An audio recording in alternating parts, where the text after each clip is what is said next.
মাথার মেরুদণ্ডে হাড়ে ব্যথাতে আমি আর হাঁটতে পারছি না, খুব জ্বালা যন্ত্রণা পাচ্ছে। আর বাম পাশে একটু অবশ হয়ে যাচ্ছে।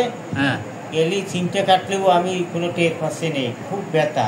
মানে চিমনি কাটছাও, চিমনি কাটলি ওগুলো টের পাওয়া যাচ্ছে না, টের পাওয়া যাচ্ছে না, আবার ব্যথা অনুভব। আবার ব্যথা। আর ডান পাশে, ডান পাশে?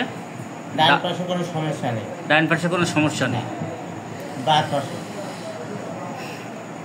আচ্ছা। হ্যাঁ বন্ধুরা, যে লোকটি দাঁড়িয়ে আছে, এ কতদিন ধরে এই সমস্যাটা আপনার? তা বছর দুই। যাই হোক,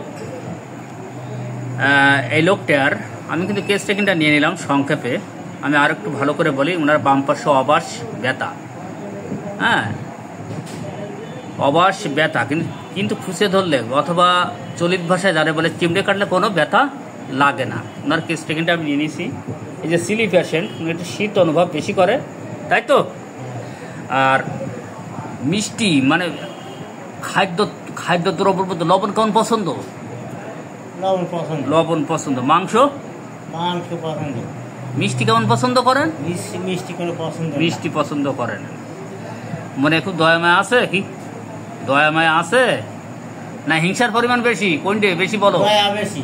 দয়া বেশি, মানে নরম মনের অধিকারী, মনে দয়া মায়া বেশি, অ্যাংজাইটি, উদ্বেগ, উৎকণ্ঠা সর্বদা চলতেই থাকে।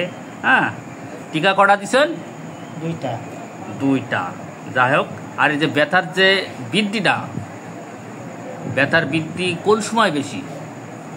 ব্যথাটা আমার সব সময় বেশি। সবসময় আমার মাথার মেরুদণ্ড বেশি ব্যথা। আচ্ছা, যাই হোক। হ্যাঁ বন্ধুরা, ওর মূলত বাম পাশে অবাস ব্যথা, অনুভূতি শক্তি দিন দিন হারিয়ে যাচ্ছে, চলাফেরা করতেও কষ্ট হচ্ছে, তাই না? কষ্ট আছে। প্রায় হাঁটছো? না, প্রায় আসছে, তবে ব্যথা, অবাস, কাজকর্ম করতে কষ্ট হচ্ছে। যাই হোক, এই যে সিলি পেশেন্ট, পানি পিপাসা আছে, গায়ে ঘাম আছে, ঘামে গন্ধ নেই, আছে এখানে কিন্তু আসিল নাই।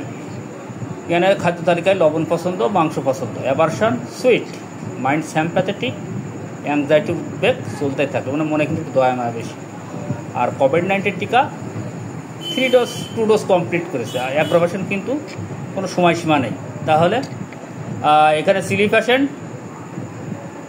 লবণ পছন্দ, মাংস পছন্দ, অ্যাভারশন সুইট, মিষ্টি অপছন্দ, মাইন্ড স্যাম্প্যাথেটিক, অ্যাংজাইটি, উদ্বেগ উৎকণ্ঠা চলতেই থাকে। যেহেতু বাম পাশের অবাস ব্যথা, কোন মেডিসিন হতে পারে বন্ধুরা?